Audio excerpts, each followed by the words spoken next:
In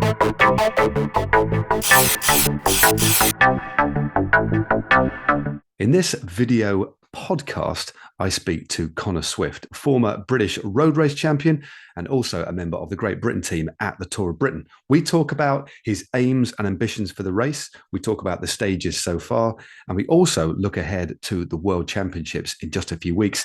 And we also talk about the ultimate toothpaste strategy.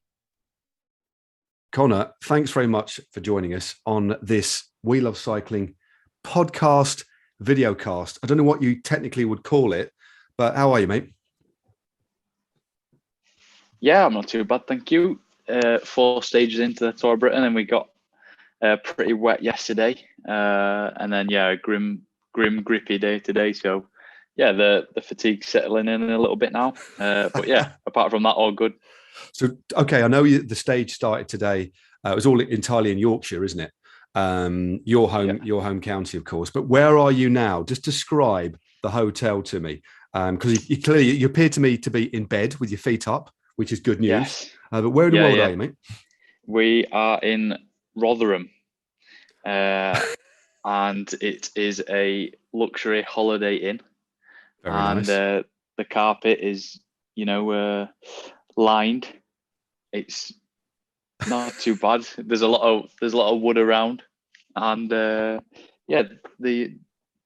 bed. What would you call this? The bedboard. Nice. It's actually quite comfortable. This the head. It's like a headboard. So headboard. That's it. Yeah, that's it. Yeah, headboard. Oh, and I tell you what. What? In a double bed. Well, in fact, this is sort of a 3/4 bed, but it's bigger than a single bed. And so far, 4 hotels. Been in a double bed in all of them. Luxury. That's not bad going, is it? I had to win a game of rock paper scissors against Jake Stewart for one of the double beds, but it was fair. Fair enough, mate. That's a good way to split things, isn't it? It's a good way to split things. Now, before we kick off with a bit of a chat, obviously we did a podcast a year ago at the Tour of Britain, and we ended up talking about biscuits, didn't we? Quite a lot. We did. Now it's really important, us being British, we do like, if we can, to have a little treat of biscuits in the room. Now, far, you messaged me on Instagram to say that no biscuits in the room so far. So can you give us the news? What's the latest, Connor? Well, 1 second. Let me just check. Go and check. I don't want to give any false information. Oh, you've got to check. I'm a bit nervous. It's bad news, unfortunately. Yeah, no biscuits again. It's just a sign of the times, isn't it, really? It's austerity gone mad. They're cutting back, aren't they?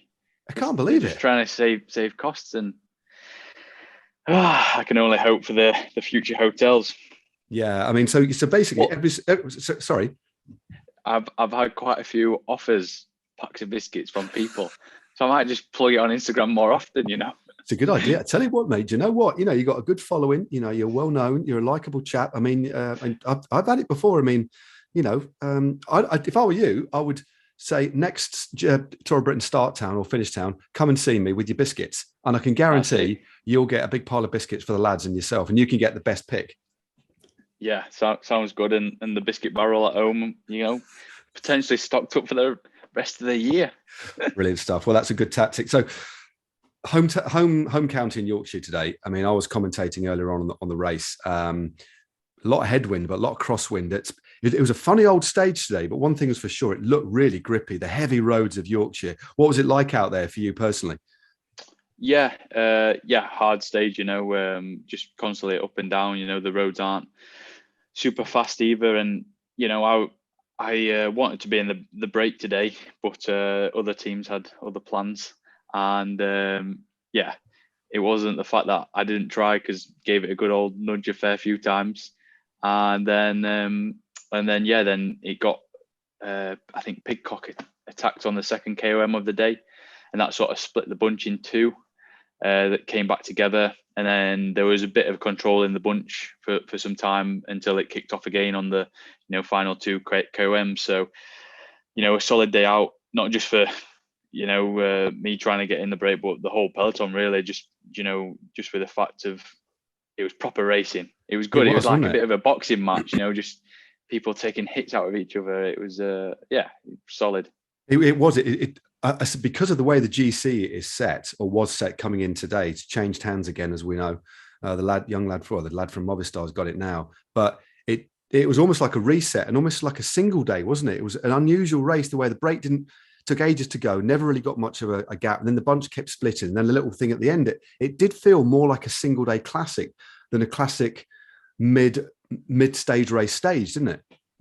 Yeah, definitely. And I think it's just the fact with, the amount of guys that was still on around 14 seconds or something on GC, combined with the fact that, Canyon with the Sun God had the leaders jersey, a continental team, with the leaders jersey for the first time, that kind of meant that the World Tour teams could, sort of go on the offensive and just have a hard day out. And then also being the sort of queen stage of the race, today was sort of the day, to solidify, that sort of GC result potentially. And just explain again, we've got the Tour of Britain is got World Tour teams. I think it's five World Tour teams, 6 or 7 pro teams, a load of Conti teams, and also a national team, Great Britain. Now, you ride for Ikea Samsic, as we know. If anybody doesn't, you ride for Ikea Samsic, ridden the Tour a couple of times. So how did it come to pass that you're riding for Great Britain? Because you've got quite a young team. Well, you're still only 26, but you and Jake are the elder statesmen in the team, aren't you? So how did that come to pass? But it's great that you're riding, but the team must have been more than happy to let you ride. Yeah, definitely. I'm clocking on now, 26, old dog in the team. But so it kind of came about the fact that I'm going to the Worlds, which obviously super happy about. Brilliant. And with Arkea racing the Vuelta, there's only I could have only done 2 1-days prior to the Worlds. So Matt Bramier from obviously GB offered, a spot on the team to race for Great Britain, and he always kind of searches for a more experienced guy or potentially a professional that's not got many races on, this late in the season, to come in and work with, the younger lads, the under 23 lads, and just share a bit of experience and things like that. So he offered me a place on the team just for good, Worlds prep. And I spoke with Arkea and they was okay with that. So I'm here.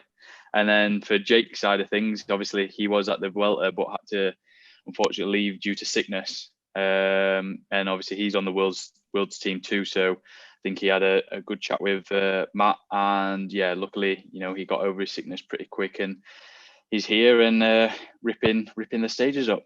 Yeah, he is. He put a big. He's had a second, isn't he, and a sixth yesterday, and then I was wondering why he was ripping it up on the front today, but it was. I would imagine, was it to set up Sam? Yeah, that's right. Yeah. Because obviously those two were, your sort of hybrid sprinters. They're it's a good word. Fast in a group, that's whittled down, or it's been a tough day. So the first day that was uphill, we went for Jake. The second day, obviously Jake again, and he came away with second. And then yesterday the breakaway stayed to the line, and then the fact that Sam's going to the Worlds for the under 23 team, it was nice to give a bit of an opportunity to him today. Obviously in the final there, Jake was working hard to make sure Sam could play for the win. Indeed. Well, it was, a really riveting stage at the end, proper exciting bike racing, especially that last 25, 30K. And while we're on the subject of the Worlds, how much do you know? Obviously, congratulations, mate. The Worlds it's just a brilliant race to ride, isn't it? It is. It's something special about the Worlds. Obviously, you've ridden the Tour and stuff like that, being British champion, but the Worlds is unique, isn't it? Explain why it's such a special race. 100%. Well, it's the World Championships. It is the biggest sort of 1-day race there is, and the guy that wins is the world champion. You can't really beat that, can you? No. It's super special, and the fans that come out to watch the Worlds as well are amazing. Racing it last year in Belgium, that was just absolutely mental. Really looking forward to Australia this year. first time going out to Australia, and the team's a pretty cool team, and yeah, hopefully we can come away with that rainbow. Definitely, mate. Well, you've got a cracking team, and obviously the lads over who are doing the Vuelta, especially Fred. Fred's flying as well. You all seem to be in good shape, and quite clearly, when you look back at riders there has been several world champions recently. Kwiatkowski, Alaphilippe, who've used the Tour of Britain, and obviously it's prestigious in itself, winning stages, getting up there overall. But it is perfect prep. It's placement, and when it finishes, you've got a couple of weeks of tapering, finishing off that bit of form. It's really ideal, isn't it? Yeah, exactly, and I think that's the reason why Bramio was pretty keen to, and that's what he said. There's no real better prep for the Worlds than Tour of Britain, just the way it fits in the calendar and just how close it is before the Worlds. So yeah, and as you see today, that the racing was pretty full on and pretty hard. So yeah, it's good. And okay, talked about the Worlds. Give us a little bit of an insight into what a typical day is. I mean, I know what a typical day is on the stage race, but for somebody who's wondering what you get up to and what the routine is, I know there's quite a lot of transfers in the Tour of Britain, but okay, what's the plan for tomorrow? Can you talk us through what you, apart from the riding, the before and the after? Because there's quite a lot of stages to it, isn't there? There's quite a lot of driving. Yeah, definitely. And that, just reflecting a little bit, that was one thing noticed after the Tour de France, like, you get home and you can sort of relax, just because, and I'm going to explain now, every day you're on sort of a time schedule. So for example, Mr. Herity, he's popped a message in the WhatsApp group and he said, breakfast, I've not got my phone near me, but I'm just going to make it up. Obviously he'll say breakfast 8:30, we'll leave the hotel, let's say 9:15. He'll give us the transfer time. We get, is it 7:30 tomorrow? Oh no, 7:30. So obviously you got to be thinking how much extra time do you want in bed, and then you've got to be planning when you're going to eat your breakfast compared to leaving the hotel. You've got your transfer, you've got your team sign on, you've got your team meeting before the race, and then you've got the race start. So that's a lot of little timings that you've got there, just to nail down.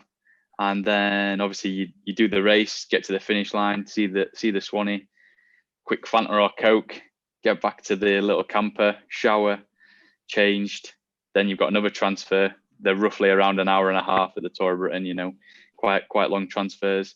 Get back, massage, fit in your Zoom calls with Mr. Matt Stevens, and then get some food down you again.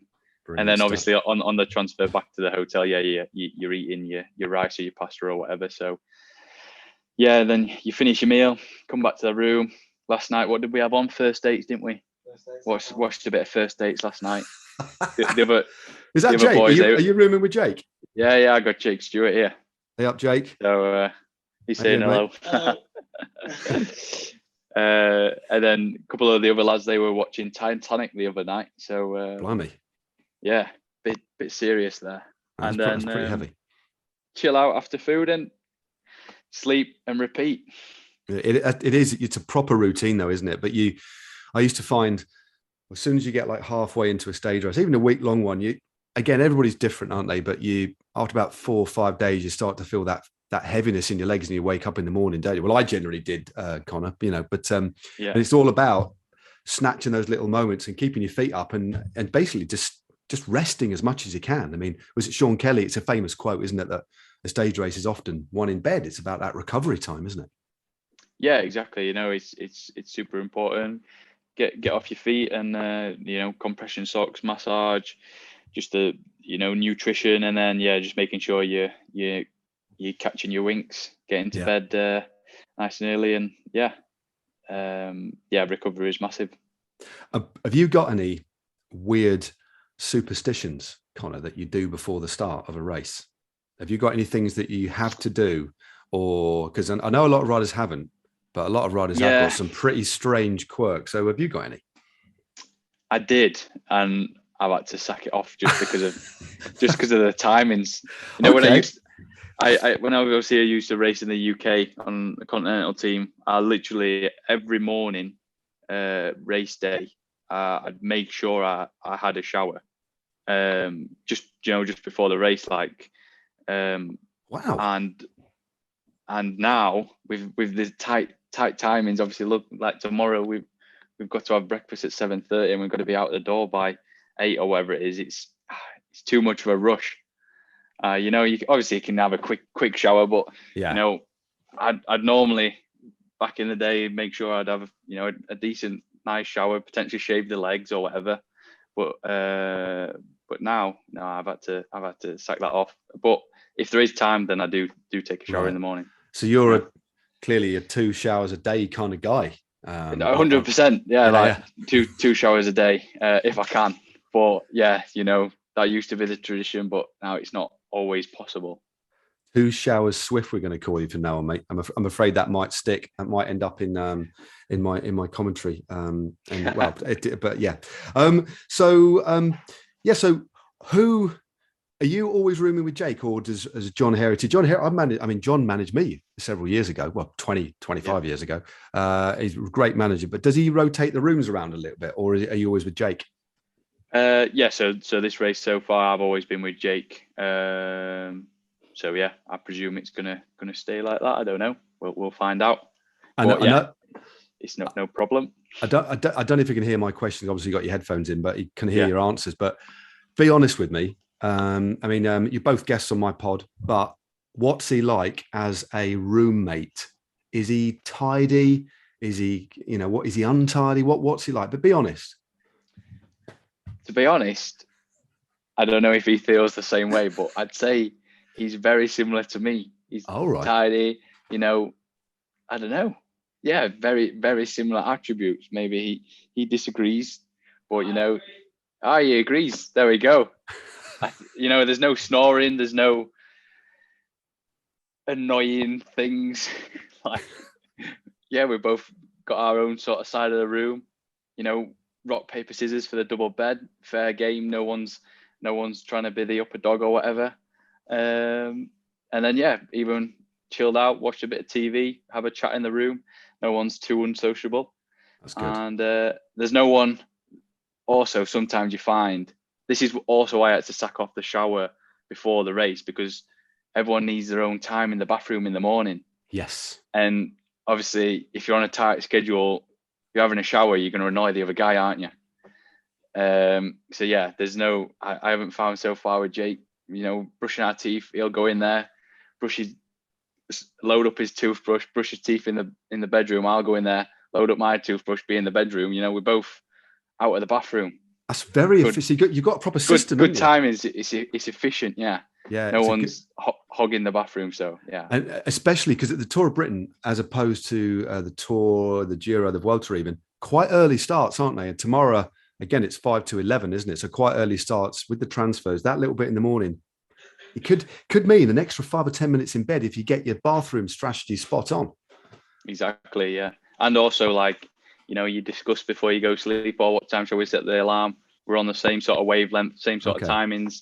Sometimes you get someone that, they're really pushing it to the limit, and you're stressing out because then you don't want to be setting your alarm too early and then annoying them. But you've got to have around an hour. Around an hour is nice. Whereas, some guys, they're like, they can easily do everything in 30 minutes, but it's too much stress for me, that.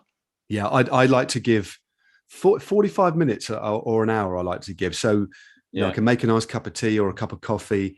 And so there's no stress. I don't want to be frantic. I want things to be nice and calm. And as I say, but it's one thing being on your own in a room. Oh, the light's gone out. Oh, there you go. Back on. There you go, mate. Sorry about that, mate. I thought you'd disappeared. Oh, that's better. Dark. That is a little bit better. Cheers, mate. But no, yeah. Nobody really talks about the tactics that are employed in the hotel room, and this is what I'm trying to sort of unearth, trying to explain to people. It's not just about out on the road, team meetings. A lot of races could be won with top level toothbrushing techniques. You never know. Exactly. When you're looking at marginal gains and you're drilling down and looking at how can you make a difference. There's one. There is one. That's impressive, mate.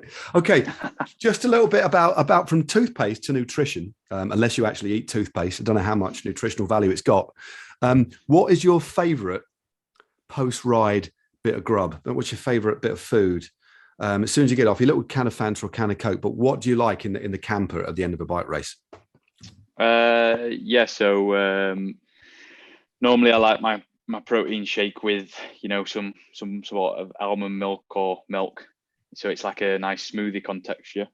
And then I've not been too demanding here, but normally, well, it's not demanding. It's just the fact that normally with Archaea, there's overnight oats in the morning, and whatever's left over gets put on the camper. Okay. So I'm really big on my porridge and my overnight oats. So post stage throughout the whole tour, I just get a load of like overnight oats in me, and just add a bit of granola and stuff with it, a bit of honey. It's something that I really enjoy, and then pasta and rice sometimes get a bit boring. So I like my overnight oats. Overnight oats. That's my go-to post race meal, I'd say. Yeah, and it's great. I mean, from a technical perspective, it's great. I mean, oats. It's borderline superfood, isn't it? Oats. I mean, the amount and the complex carbs. It's really tasty. It's also good for your skin as well. Is it good for your skin? If you've got dry skin, because I've got quite dry skin, and back in the day, I was told to get a pair of tights, like a pair of put some oats in it, tie it around the bath tap, and run the water over the oats, and you get this milky bath. And I tell you what, it made my skin nice and soft, mate. Lovely. Yeah, so you could possibly try that, but it depends if you've got enough time in the morning. Exactly. But again, with the tight schedule, probably not, mate. Probably not. But I know I don't want to take up too much more of your time, mate. But what's the plan for the coming stages? Obviously, you want to try and get that big stage win, try and get someone up there overall. But what do you want to try and get out of this race? Yeah. So for me personally, I want to stage win, and the way to do that would be from a breakaway. You're looking at stages 6 and 7. The starts are pretty hard uphill, so it's going to be a strong group that goes away. And then, as you've seen yesterday, which should have normally been a sprint day, the breakaway stayed. So those 2 stages there potentially, the breakaway is going to go to the line, and you often find that in the Tour of Britain. There's a couple of stages where the breakaway goes all the way. And then if not, or if I don't actually make it in the move, because sometimes it is a little bit of lottery, then it's a case of, if it is a sprint behind Jake or Sam, those 2 are definitely capable of taking a stage win as well. And with that, they're also quite with taking sort of bonus seconds. They're kind of high up there on the GC as well. So that's kind of a reason why I've lost time on the GC, so that I'm allowed to go up the road and not be a threat to GC, and then try and take a stage win that way, because if I'm in a group with those 2 boys, they're both faster than me in a sprint, so it'll be for them. That's our goals. And then the other lads, the other younger boys can easily get stuck into a breakaway as well, and just help out throughout the stage, and in the final. Good stuff, mate. Well, it's been a pleasure chatting to you, mate. Thank you for being so generous with your time. I'm glad that you and Jake get on, and you've got. Thanks for being so honest about your bathroom strategy as well. Oh, just a quick question. I know that Jake was sorting out his patio in the back of his house, wasn't he? Can you just ask him how he's gone on with that, just for a bit of an update from me? Matty, he's asking how your patio update at your house has gone. Terrible. You've not laid any more patio down? No, we've got a fence in now. Oh, he's got a fence in. Instead of all them bushes, but no, we've got no patio. No patio still. Oh, right, okay. Well, maybe I'll send you a photo. Yeah, that'd be great. I mean, a picture of a dug up non-existent patio would be wonderful. Thanks very much. Anyway, best of luck. Make sure you say hello to John, the team manager, and the rest of the lads. And also, if I don't speak to you beforehand, all the very best in the World Championships. I'll be watching. Yes, thank you. But thanks, mate. Take care, Connor. Thanks very much, bud. Cheers. Appreciated. Cheers, mate. Perfect. That's great, mate. Really appreciate that, mate. I'm just going to upload it from my end, so you're all done, buddy. So I should just. Nice one. Thanks, bud. And seriously, best of all luck. Thanks for being so generous with your time. Yeah, no problem. I'm doing a similar chat tomorrow. Just doing 2 of these. One with Lucas Postelberger, because he's a okay. he's a funny he's a chap, character, isn't he? Yeah, he's definitely, yeah. He's, and again, a guest of the pod as well. So it's always nice Yeah. to sort of know somebody. But anyway, all the best, mate. Enjoy your tea. Mega. What's for dinner? Do you know? Ooh, bit of buffet food in it. Yeah, buffet. Yeah, food. we've had a bit of crumble the past few nights. So hoping for a good dessert tonight. Nice one. Not to say the crumble's bad, but the crumble Right. wasn't amazing. Fair enough. Oh, I've just got a text from Jake Stewart. There we go. He's sent me. Oh, here we go. It's a picture of his fence. Oh yeah, it's there's a bit of work to do there, isn't there? You can't really see that, but well, you can look at it on his phone, can't you? Yeah. I'll have a look. Bit of work to do. Blimey. Yeah. That's yeah. Okay. Well, all the best with that, Jake. Yeah, blimey. Right. Well, thanks a lot, lads, and I'll catch you soon. One. Cheerio. Bye. Cool. Catch you later. Bye. Bye.